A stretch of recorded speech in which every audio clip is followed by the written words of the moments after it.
দেখুন আমার এখানে একটি হেডার আছে। আমি এখন এখানে যখনই 1 টাইপ করলাম, ডান পাশে আমার অটো বর্ডার হচ্ছে, 2 auto border, 3 auto border. Wow, দারুণ না? এরকম ভাবে আপনি যখন এক্সেলের নির্দিষ্ট রেঞ্জের ভিতরে যদি এরকম কোনো সেটআপ তৈরি করতে চান, আমি লিখলেই অটো বর্ডার হয়ে যাবে। এটা কিভাবে করব আজকের ভিডিওটিতে আমরা এটাই শিখবো। ওকে, তো প্রথমত আমরা যে কাজটি করব, হেডারটা তৈরি করলেন এবং যতটুকুনের ভিতরে আপনি এই বর্ডারের যেই কন্ডিশনটা এটা দিতে চাচ্ছেন ততটুকুন সিলেক্ট করেন। আমি এতটুকুন সিলেক্ট করলাম।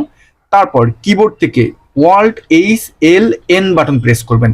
ওয়াল্ট আর HLN, তখনই দেখবেন নিউ ফরম্যাটিং রুলের ডায়লগ বক্স আসবে। আমরা নিচের এই অপশনটাই সিলেক্ট করব, use a formula to determine, এইটাই। তারপরে এই যে বক্স আছে এখানে যাবেন, এখানে আমরা ইকুয়াল টু কে কল করব এবং আমরা যেই রেঞ্জটা নিয়েছি সেটার একদম প্রথম যেই সেলটা আছে সেটা সিলেক্ট করবেন এবং এখান থেকে আমরা রোর লকটা উঠিয়ে দেবো, অর্থাৎ টুর যেই সামনে আমাদের ডলার সাইনটি আছে এটা উঠিয়ে দেবো এবং তারপর এখান থেকে ফরম্যাট নামে যেই আইকনটি আছে, মেনুটি আছে, এখানে যাবেন এবং আমরা উপর থেকে বর্ডারে যাব আর এখান থেকে আউটলাইন করে দেব।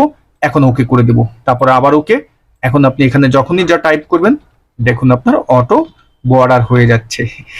তো ডিয়ার ভিউয়ার্স, যদি এই ট্রিকটি আপনি নতুন জেনে থাকেন তাহলে ভিডিওটিতে একটি লাইক এবং কমেন্টস করতে ভুলবেন না আর ভিডিওটি আপনার বন্ধুদের মাঝে শেয়ার করতে ভুলবেন না। সবাই ভালো থাকবেন, আল্লাহ হাফেজ।